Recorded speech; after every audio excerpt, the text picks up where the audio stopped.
Okay. But if not Sunday for sure, we think. So if not, then Casey would call it, and he's done it before, so he's more than ready.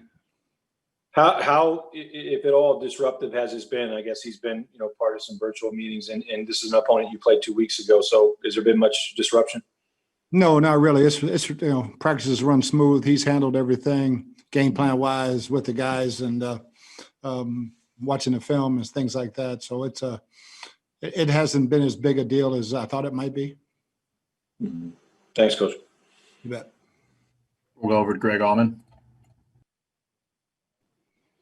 Hey, Bruce, I just want to go back to your defensive front seven. You had talked so much back in January, February about the importance of bringing that group back intact. And just want to ask you how much that's been exactly what you had hoped it would be leading your defense this year. Yeah, I mean, it's been fantastic. I mean, having all those guys back, obviously losing Vita was huge, but getting Steve McClendon has helped a bunch. And but yeah, I think, being number one against the run again, and then having the sack totals out of those guys is exactly what we're looking for. And hopefully we can keep them together again. Thanks, Bruce. You bet. We'll go over to Ira Kaufman. Happy New Year, Coach. Happy New Year. Happy New Year, Ira. Thanks, buddy. Bruce, look, there's so many things you worry about going into every game, how complex football is. But, Bruce, you got Tom Brady under center. And is it a stretch to think that the number one priority is, hey, let's give this guy some time. Let's protect Brady. And if we do that, we're going to be tough to beat. I don't think there's any doubt, Ira, for sure, and run the ball effectively and then keep him clean. When we've done that, we've been pretty solid offensively, that and eliminating penalties. What did Atlanta do, Bruce, in the first half of the game 2 weeks ago to generate some pass rush? Well, we missed 2 blitzes on third down that we've picked up all season. It was more technical error, technique than it was assignment. And, we fixed that in the second quarter and didn't really have any problem with it again. But they have a great blitz package. And when they bring it, they bring a lot of speed. Deion Jones, when he's coming, that's a really fast blitzer.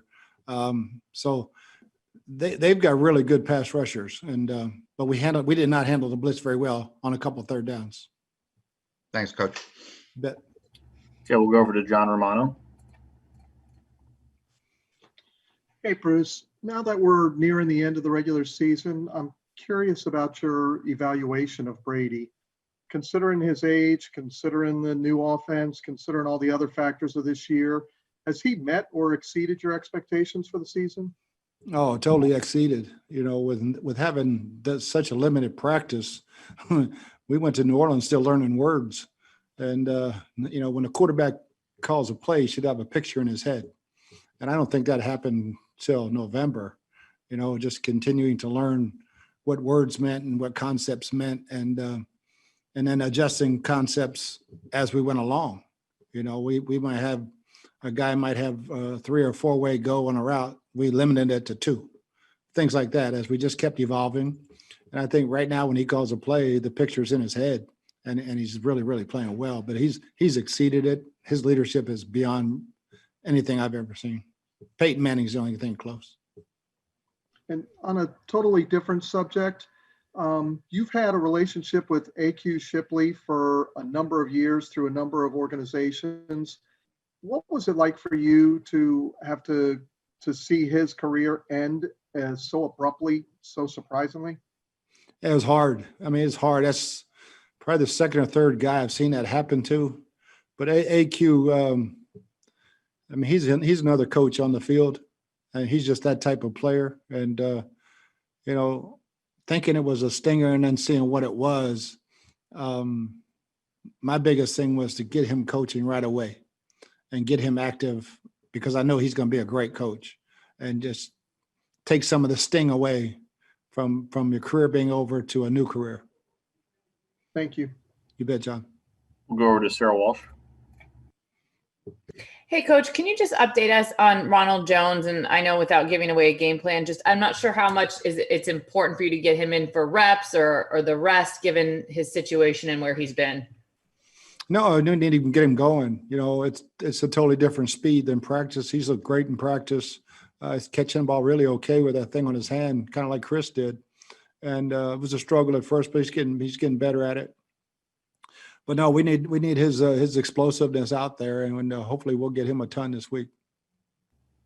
We'll go over to Eric Adelson.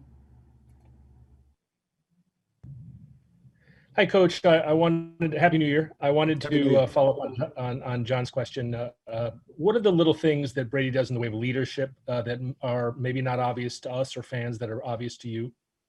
Yeah, just the way he handles young players and veteran players. Like I said, he's another coach on the field, talking to Gronk about how he's running his routes, talking to Scotty how he's running his routes, anybody about where I expect to see you. Protections with the offensive linemen. And like I said, it's a never ending thing with him, the perfectionist, to get everything right in practice. And then also his calmness on the sidelines during games when we're not winning and we're going to win. Those type of things that, you put those in a bottle and you make a bunch of money. We have time for a few more. We'll go over to Jenna Lane. Hey, Coach. Happy New Year. Happy New Year, Jen.